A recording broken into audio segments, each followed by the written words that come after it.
ராமேஸ்வரத்தில் பள்ளி மாணவி குத்தி கொலை செய்யப்பட்ட விவகாரத்தில் பள்ளி மாணவியின் உறவினர்கள் மறியல் போராட்டத்தில் ஈடுபட்டிருக்கின்றனர்.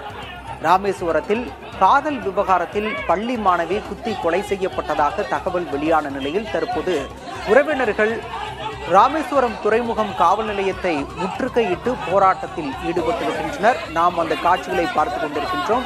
அங்கு காவலர்களுக்கும் மாணவியின் உறவினர்களுக்கும் இடையே தள்ளுமுள்ளு ஏற்பட்டிருக்கக்கூடிய அந்த நிகழ்வை நாம் பார்க்கின்றோம். அதே நேரம் அவர்களை சமாதானப்படுத்தும் முயற்சியிலும் அவர்களை அப்புறப்படுத்தும் முயற்சியிலும் காவலர்கள் ஈடுபட்டிருக்கின்றனர். விவரங்களோடு செய்தியாளர் ஆனந்தன் இணைந்திருக்கிறார். ஆனந்தன், தற்போது அந்த கொலையில் ஈடுபட்டதாக சொல்லப்படும் மாணவர் கைது செய்யப்பட்டிருக்கிறாரா? உறவினர்களுடைய கோரிக்கை என்னவாக இருக்கிறது? ஏன் இந்த முற்றுகை போராட்டம்? அதாவது பாலா, ராமேஸ்வரம் சேராங்கோட்டை மீனவ பகுதியை சேர்ந்தவங்க சாலினி. அவங்க 12வது வரைக்கும் படிக்கும் மாணவி. இவளை அதே பகுதியில சேர்ந்த முனியராஜ் என்ற மீனவர்.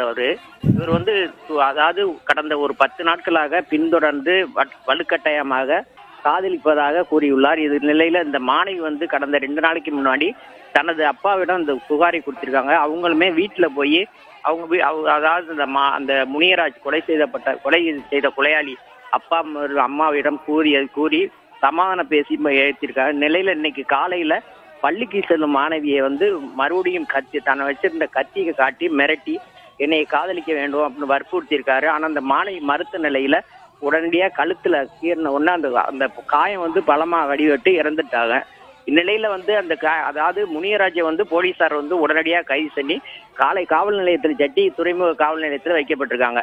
இந்த உறவினர்களுக்கு இந்த தகவல் தெரிஞ்சு என்ன சொல்றாங்கன்னா, அவங்க எங்க கண்ணு முன்னாடியே அவரை கொலை செய்யணும், இல்லைன்னா அவங்க சுட்டு தள்ளணும் அப்படின்னு ஒரு ஆக்ரோஷத்தில், அதாவது மாணவி இறந்த சோகத்தின் அடிப்படையில வேகமாக கோபத்துடன் இந்த காவல் நிலையத்துக்குள்ள உள்ளே போக முற்பட்டாங்க. ஆனால் காவலர்கள் அவர்களை தடுத்து நாங்கள் கைது செய்திருக்கோம், அதுக்குண்டான தண்டனையை வாங்கி கொடுப்போம் உறுதி செஞ்ச வகையிலும் உறவினர்கள் கோபத்தை அடக்க முடியாமல் உள்ளே நுழைய மீண்டும் மீண்டும் முயற்சித்து வருகின்றனர்.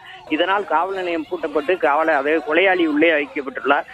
உறவினர்களை சமாதானப்படுத்தும் முயற்சியில் அங்கு உள்ள காவலர்கள் ஈடுபட்டு வர்றாங்க. பல மாணவியை இறந்த துக்கத்தில் வேதனையில் உறவினர்கள் அங்கு காவல்துறையினருடன் வாக்குவாதத்தில் ஈடுபடும் அந்த உணர்வை புரிந்து கொள்ள முடிகிறது. விவரங்களுக்கு நன்றி ஆனந்த்.